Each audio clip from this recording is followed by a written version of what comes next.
Kofi, once a gentle father, has become hardened by grief and anger after his wife's passing, directing all his pain toward his innocent daughter, Layo. One fateful evening, he prepares to sacrifice Layo, convinced that appeasing the spirits will free him from the nightmares haunting his soul.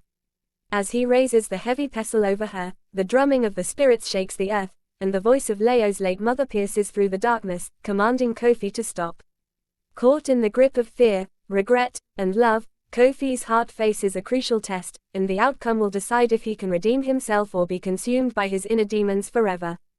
The sun rose slowly over the village of Mambala, painting the sky in soft hues of pink and orange. Mambala was a place surrounded by tall trees, singing birds, and the sound of the river whispering to the land. Children played with clay toys, and mothers pounded yam in wooden mortars, their laughter echoing through the clear morning air. Layo was one of those children. She was 10 years old, with eyes bright like morning stars and a smile that could warm even the coldest heart. Her father, Kofi, was a well-respected man. He had strong arms from years of farming, and his deep voice was enough to make people stop and listen. But inside their house, things were different. Kofi had changed ever since Layo's mother passed away 2 years ago. He was no longer the gentle father Layo remembered. Layo woke up that morning with hope. She wanted to make her father happy. She quickly swept the yard, fed the chickens, and gathered firewood. Her small hands worked quickly, even though she was tired. But when she brought the wood to her father, he only frowned. "Is this all you could gather?" he snapped, his voice loud like thunder. Layo's heart sank. She had tried her best. Tears threatened to fall, but she held them back.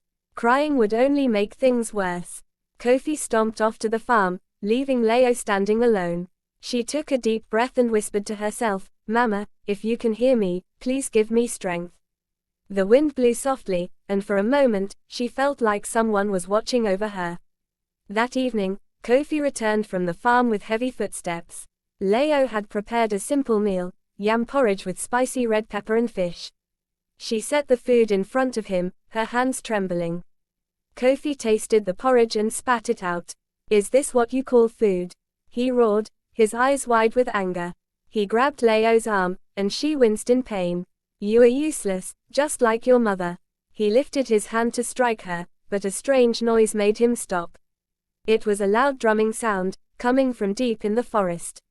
The villagers called it the drum of spirits. It only beat when something terrible was about to happen. Kofi froze, his hand still raised, and Layo stared at him, fear and confusion swirling in her eyes. Days passed, and the drumming did not stop. People whispered that the spirits were angry.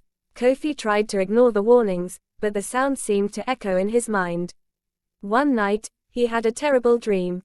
He dreamt that the river was filled with blood, and in the middle of it stood a woman with sad eyes. It was Layo's mother. Kofi woke up drenched in sweat. He knew he had to do something to stop the spirits. He visited the village chief, Baba Zubairu, a wise old man with a long white beard and eyes that saw everything. "The spirits are speaking to you, Kofi," Baba Zubairu said. "You must make amends, or great sorrow will fall upon you." Kofi didn't believe in spirits or curses. He left the chief's hut, angry and afraid. His fear turned into rage, and he blamed Layo for everything. She had become the target of his frustration. The next day, Kofi made a decision. If the spirits wanted a sacrifice, he would offer his own daughter. He believed that once she was gone, the drumming would stop, and his nightmares would end. Layo had no idea what her father was planning. She woke up that morning, hopeful as always. She wore her favorite dress, a gift from her mother. It was made from bright blue fabric with small golden patterns, and it made her feel like a princess. She spent the morning chasing butterflies near the river, laughing and dancing. Kofi watched her from afar, his heart heavy with guilt and darkness. He knew what he had to do, but deep inside, a part of him still loved his daughter. He tried to push those feelings away. That evening, Kofi called Layo into the yard. He had set up the large wooden mortar and pestle, used for pounding yam. Layo approached carefully, unsure of what her father wanted. Her heart pounded in her chest. "Come here, Layo," Kofi said, his voice cold and empty. He picked her up and placed her inside the mortar, as if she were a yam to be pounded. Layo's eyes filled with terror. She tried to scream, but her voice caught in her throat. Kofi raised the heavy pestle, his hands shaking. But before he could bring it down, the drumming grew louder, shaking the very ground beneath them. A cold wind swept through the yard, and a voice echoed in the air. It was the voice of Layo's mother. "Kofi, stop," it commanded, full of sorrow and love. Kofi dropped the pestle, his legs giving way beneath him. He fell to the ground, trembling. Layo climbed out of the mortar, tears streaming down her face.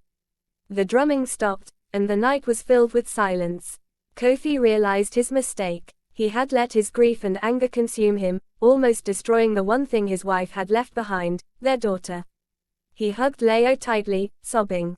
"Forgive me," he whispered, his voice breaking. Layo held onto him, her small hands clutching his tunic. The village elders said that the spirits had been testing Kofi's heart, and he had almost failed. But now, there was hope.